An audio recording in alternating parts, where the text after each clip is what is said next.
كتب عليكم إذا حضر أحدكم الموت إن ترك خيرا الوصية للوالدين والأقربين بالمعروف حقا على المتقين. کتب علیکم اذا حضر احدکم الموت، تم پر لکھ دیا گیا کہ جب تم میں سے کسی کی موت کا وقت آئے، ان ترک خیرن، اگر وہ مال چھوڑ جائے تو کیا کرے؟ الوصیہ، وصیت کرے. کس کے لیے؟ وللوالدین، والدین کے لیے. اور کس کے لیے؟ والاقربین، رشتہ داروں کے لیے. بالمعروف، بھلے طریقے سے. حقا علی المتقین، یہ بھی تقوی والوں پر حق ہے. تو حرمت جان کے بعد حرمت مال کا ذکر کیا جا رہا ہے، اور اس کو بھی لازم قرار دیا گیا ہے. تو وصیت کہتے ہیں مرنے کے وقت اپنی موت کے بعد کسی چیز کی دیکھ بھال یا مال میں صدقہ وغیرہ کرنے کی تاکید.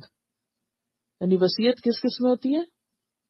مال میں بھی ہوتی ہے، بچوں کے بارے میں بھی ہوتی ہے، اور اگر کوئی خاص کام وہ چھوڑ کے جا رہا ہے پیچھے تو اس کے بارے میں بھی ہو سکتی ہے. یعنی وصیت صرف مال میں نہیں ہوتی. کس کس میں ہوتی ہے؟ مال میں ہوتی ہے، اولاد کے بارے میں بھی ہوتی ہے، کوئی اور خاص کام، ذمہ داری، کاروبار کچھ چھوڑ کے جا رہا ہے تو اس میں بھی ہو سکتی. ایک تو کہ ہمیں موت کا نہیں پتا، لیکن اگر ہم سمجھتے ہیں کہ ہمیں اپنی زندگی کے بعد کسی کو کسی خاص کام کی ذمہ داری دینی ہے تو وہ ابھی سے کر لیں. دوسرا یہ کہ ایک شخص ایسا بیمار ہوا ہے کہ اس کو موت کا اندیشہ ہے، اس کو بچنے کی کوئی امید نہیں، اور اس کو اپنے چھوٹے بچوں کا فکر ہے یا اپنے مال کا فکر ہے یا کسی بھی چیز کا، تو اس وقت بھی وہ وصیت کر سکتا ہے.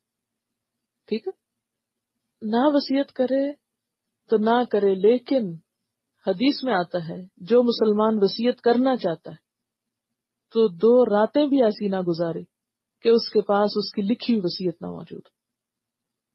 مثلا عام لوگ، ان کو پتا ہے اتنا میرا مال ہے، اتنے بچے ہیں، میں مر گیا تو میرا مال میرے بچے جو ہے تقسیم کر لیں، کوئی جھگڑا نہیں، کوئی مسئلہ نہیں، کوئی اور لین دین نہیں، یا مختصر سا. تو ضروری نہیں کہ وصیت کرے، بچے بھی اپنا کما رہے ہیں، کھا رہے ہیں، کوئی ایسا اس نے زندگی میں کام نہیں کیا کہ جو کسی اور کو سمجھانا ہے، دینا ہے، وہ ٹھیک ہے نہ کرے. لیکن جس کے پاس کوئی وصیت کے لائق چیز ہے، یعنی وصیت کیا ہے دراصل؟ اپنے مرنے کے بعد مال یا اولاد یا کسی چیز کے بارے میں کسی کو تلقین یا تاکید کے اس کا خیال رکھنا، اس کے ساتھ ایسا معاملہ کرنا، یہ وصیت کہلاتی.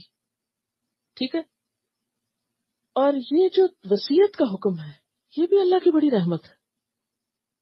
اس میں آپ دیکھیں، ایک وصیت کرنے والا ہوتا ہے، ایک وہ جسے وصیت کی جا رہی. کرنے والا تو ایک ہی ہوتا ہے، اور جس کو کی جا رہی ہے وہ ایک سے زائد بھی ہو سکتے ہیں. وہ رشتہ دار بھی ہو سکتے ہیں، وہ وارث بھی ہو سکتے ہیں، وہ غیر بھی ہو سکتے ہیں، کوئی ریلائبل پرسن. اب اس کی ذمہ داری کیا ہوتی ہے کہ وہ اس کو پورا کرے. مثلا آپ اولاد کے بارے میں وصیت کرتے ہیں کہ اس بچے کو یہ پڑھانا، اس کی شادی فلاں کے ساتھ کر دینا، یہ اتنا میرا قرضہ ہے وہ میرے مرنے پہ ادا کر دینا. یہ بھی تو وصیت ہوتی ہے نا. یہ فلاں کی امانت میرے پاس رکھی ہوئی ہے، میں مر گیا تو یہ امانت اس کو واپس لوٹا دینا.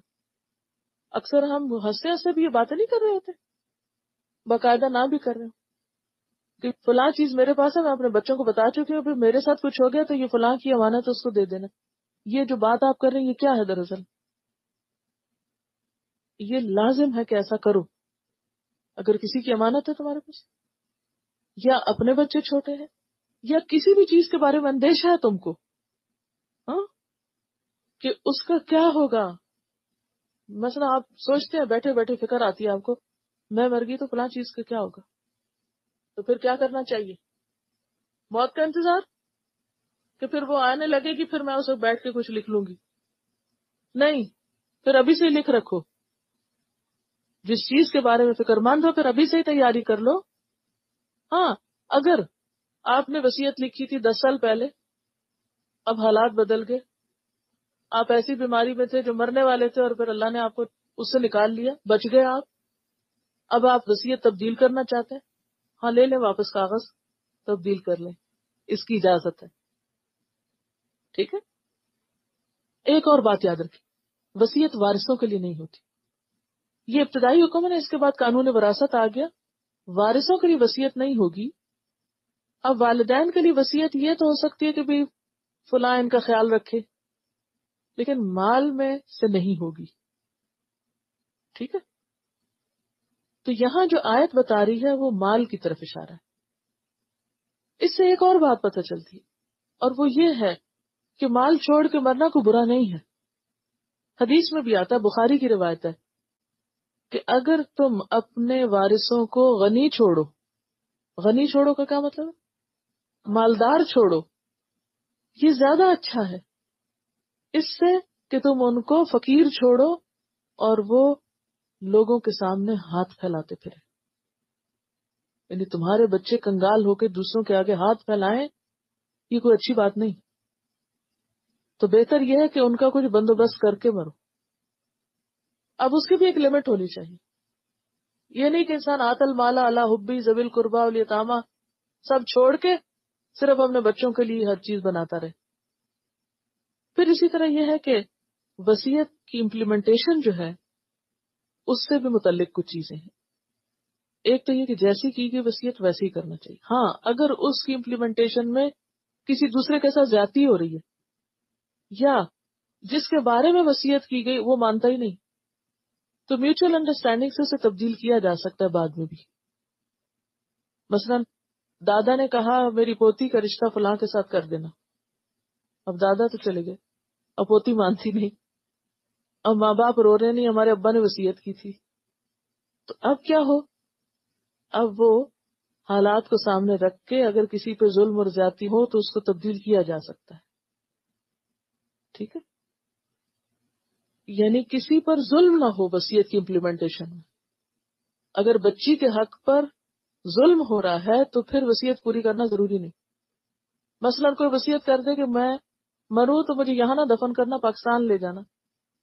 اب جائیداد تو آپ نے اتنی چھوڑی نہیں کہ آپ کفن دفن کا خرچہ پھر اٹھا کے کوئی آپ کو لے جائے وہاں آپ کی لاش کو.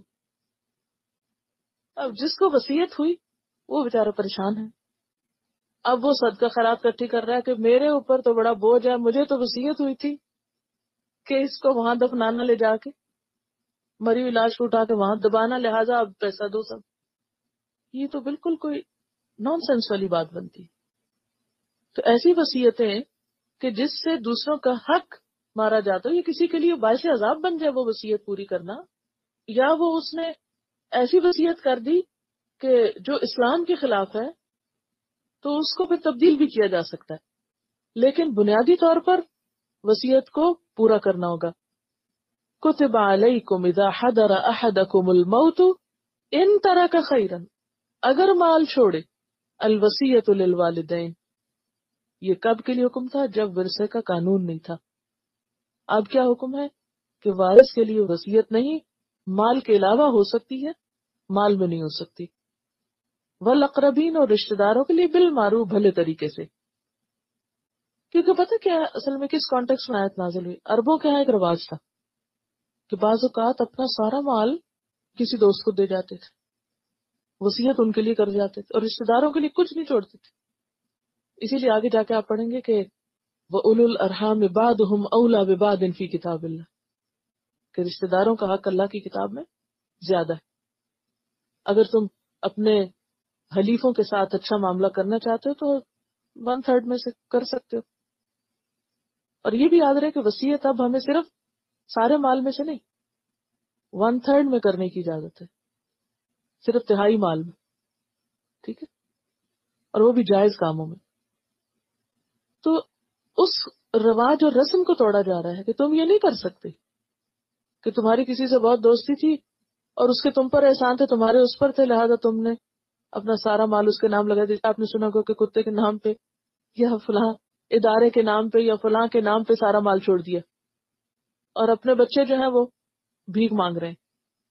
اسلام نے اس کی اجازت نہیں دی، ایک قانون مقرر کر دیا. اب حقا علی المتقین، یہ متقی لوگوں پر حق ہے. اب آپ دیکھیے اس کو بھی تقوی سے ریلیٹ کر دیا، یہ بھی تقوی ہے. اور وہ جو وارثوں کے لیے وصیت نہیں، اس کے بارے میں آتا ہے حدیث میں ان اللہ قد آتا کل ذی حق حقہ فلا وصیت لوارث، اللہ نے ہر حق والے کو اس کا حق دے دیا، خود ہی قانون مقرر کر دیا ہے، لہذا وارث کے لیے وصیت کرنا جائز نہیں۔